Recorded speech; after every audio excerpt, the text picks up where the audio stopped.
আবহাওয়া অধিদপ্তরের তথ্য অনুযায়ী দেশের বিভিন্ন অঞ্চলে তাপমাত্রা ক্রমে কমতে শুরু করেছে।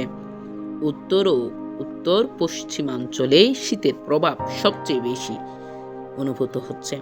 আগামী কয়েকদিনে তাপমাত্রা আরও কমে যেতে পারে বলে জানিয়েছেন আবহাওয়াবিদরা। সকাল ও রাতে হালকা কুয়াশা পড়ছে, যা শীতের আগমনের ইঙ্গিত দিচ্ছে। বিশেষজ্ঞদের মতে নভেম্বরের দ্বিতীয় সপ্তাহ থেকে শীতের প্রকোপ আরও বাড়তে পারে এবং তাপমাত্রা 10 ডিগ্রি সেলসিয়াস পর্যন্ত নেমে আসতে পারে। সূত্র আবহাওয়া অধিদপ্তর। প্রস্তুত করেছে এমআরকে টিভি সংবাদ ডেস্ক।